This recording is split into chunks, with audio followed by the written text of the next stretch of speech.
بسم اللہ الرحمن الرحیم۔ شروع اللہ کے نام سے جو بڑا مہربان نہایت رحم فرمانے والا ہے۔ محترم ناظرین، السلام علیکم ورحمۃ اللہ وبرکاتہ۔ محترم ناظرین، امید کرتی ہوں کہ آپ سب خیریت سے ہوں گے۔ ناظرین، آج کا ہمارا عنوان حضرت سیدنا عثمان غنی رضی اللہ تعالی عنہ کی شان اور سیرت و کردار ہے۔ حضرت عثمان رضی اللہ تعالی عنہ نہایت ذہین، صاحب فراست، صلہ، مشرب اور صاحب بصیرت تھے۔ آپ کا شمار صحابہ کرام رضی اللہ تعالی عنہ اور نبی کریم صلی اللہ علیہ وسلم کے دوستوں میں سے ہوتا ہے۔ آپ رضی اللہ تعالی عنہ ان گنتی کے لوگوں میں سے تھے جو ابتدا ہی سے لکھنا پڑھنا جانتے تھے۔ آپ رضی اللہ تعالیٰ عنہ اسلام کے عہد اولین ایمان کی نعمت سے سرفراز ہوئے۔ مشکل ترین لمحات میں حق کے لیے فقید المثال عزیمیت و استقامت کا مظاہرہ کیا۔ آپ رضی اللہ تعالیٰ عنہ عشرہ مبشرہ میں سے تھے۔ عشرہ مبشرہ سے مراد وہ صحابہ کرام جن کو نبی کریم صلی اللہ علیہ وسلم نے دنیا ہی میں جنت کی بشارت دی تھی۔ آپ کا شمار بھی انہی عشرہ مبشرہ کے میں سے ہوتا ہے۔ عشرہ سے مراد 10 اور مبشرہ سے مراد خوشخبری، یعنی نبی کریم صلی اللہ علیہ وسلم نے 10 صحابہ کرام کو دنیا میں ہی جنت کی خوشخبری دی تھی، اور حضرت عثمان غنی رضی اللہ تعالیٰ عنہ کا ان خوش نصیب صحابہ کرام میں سے شمار ہوتا ہے۔ آپ رضی اللہ تعالیٰ عنہ کا شمار ماہرین قانون وراثت میں ہوتا تھا۔ صحاوت، آپ رضی اللہ تعالیٰ عنہ کا ممتاز ترین وصف غنی تھا۔ غنی سے مراد آپ بہت زیادہ امیر تھے، آپ کے پاس بہت زیادہ مال و دولت تھا۔ اللہ تعالیٰ نے حضرت عثمان غنی رضی اللہ تعالیٰ عنہ کو بے شمار مال و دولت سے نوازا تھا۔ حضرت عثمان غنی رضی اللہ تعالیٰ عنہ اپنی دولت کو راہ خدا میں اور مصلحت مومنین کے واسطے وقف کیے رکھتے تھے۔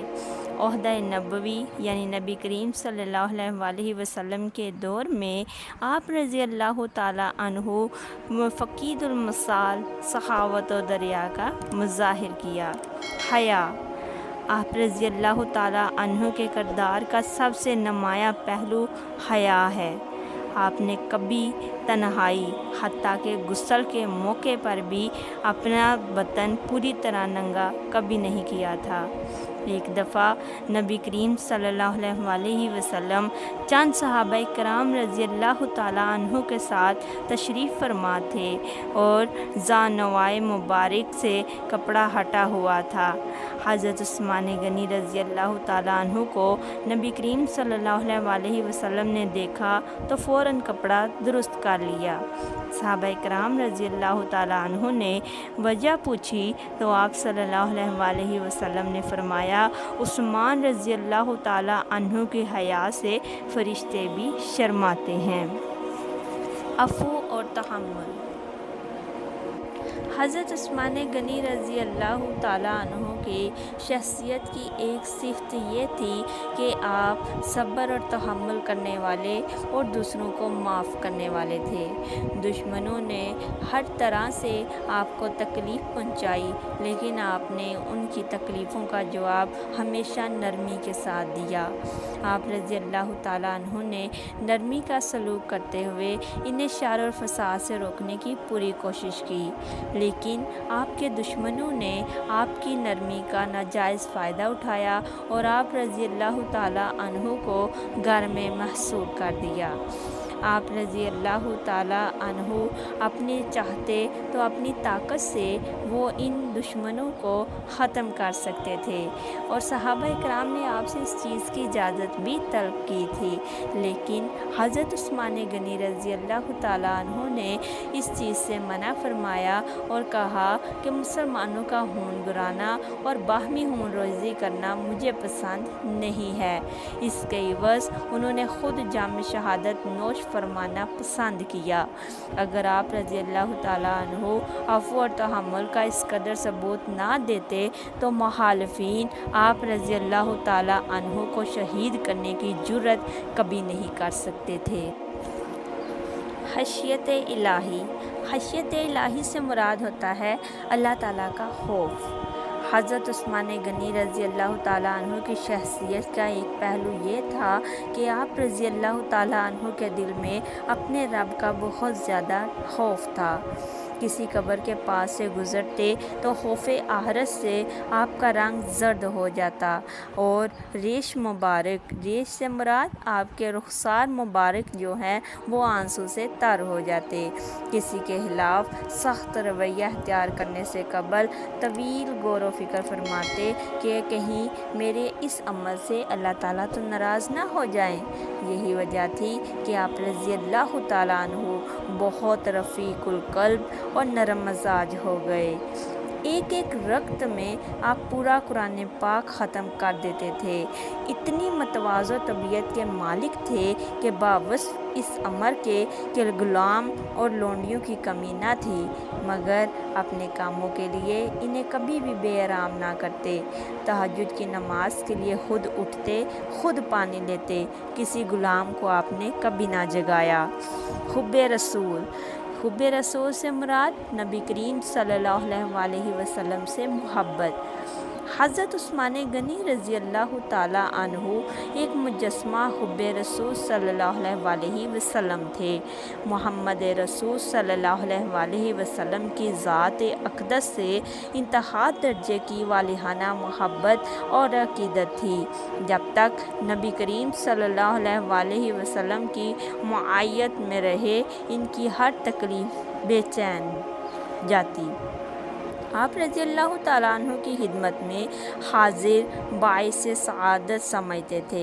خود نبی صلی اللہ علیہ وسلم آپ رضی اللہ تعالیٰ عنہ سے نہایت محبت فرماتے تھے۔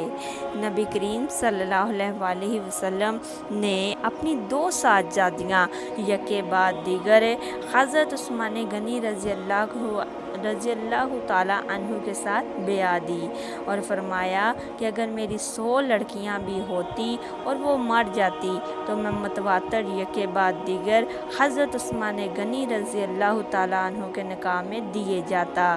نبی کریم صلی اللہ علیہ وسلم نے حضرت عثمان غنی رضی اللہ تعالیٰ عنہ کو ذوالنورین کا لقب دیا۔ ذوالنورین سے مراد 2 نور ہیں۔ چونکہ نبی کریم صلی اللہ علیہ وسلم نے اپنی صاحبزادیوں کو نور سے مشتبہ فرمایا تو حضرت عثمان غنی کے نکاح میں نبی کریم صلی اللہ علیہ وسلم کی 2 صاحبزادیاں تھیں، جس کی وجہ سے نبی کریم صلی اللہ علیہ وسلم نے حضرت عثمان غنی رضی اللہ تعالیٰ عنہ کو ذوالنورین یعنی 2 نور والا کا لقب دیا۔ نبی کریم صلی اللہ علیہ وسلم سے آپ رضی اللہ تعالیٰ عنہ کی عقیدت کا یہ حال تھا کہ جس ہاتھ سے نبی کریم صلی اللہ علیہ وسلم کے ہاتھ پر بیعت کی، ساری عمر اسے جسم کے کسی نازک حصے کے ساتھ مس نہیں کیا۔ ہمیں ان بزرگان دین کا ادب و احترام کرنا چاہیے اور ہمیں چاہیے کہ ہم ان کے فضائل و مناقب صرف سننے اور بیان کرنے تک محدود نہ رکھیں، بلکہ ہمیں چاہیے کہ ہم ان بزرگان دین کے اخلاق حسنہ کو اپنانے کی کوشش کریں اور ان کے اخلاق حسنہ اور ان کی سیرت کا مطالعہ کر کے ان کی سیرت و کردار کو اپنی عملی زندگی میں شامل کرنے کی کوشش کریں۔ اللہ تعالیٰ سے میری دعا ہے کہ اللہ تعالیٰ ہم سب کو صحابہ کرام، اولیاء کرام، علماء کرام اپنے انبیاء کرام علیہ السلام کا صحیح معنوں میں ادب و احترام کرنے کی توفیق عطا فرمائے، اور اللہ تعالیٰ ہم کو اپنے اساتذہ کرام اور والدین کا ادب و احترام کرنے کی توفیق عطا فرمائے، اور ہمیں صحابہ کرام اور انبیاء کرام اور بزرگان دین کے سیرت و کردار اور انبیاء کرام کی سنتوں کو اپنی زندگی میں شامل کرنے کی توفیق عطا فرمائے، اور ان پر عمل پیرا ہونے کی توفیق عطا فرمائے۔ آمین ثم آمین یا رب العالمین۔ جزاک اللہ۔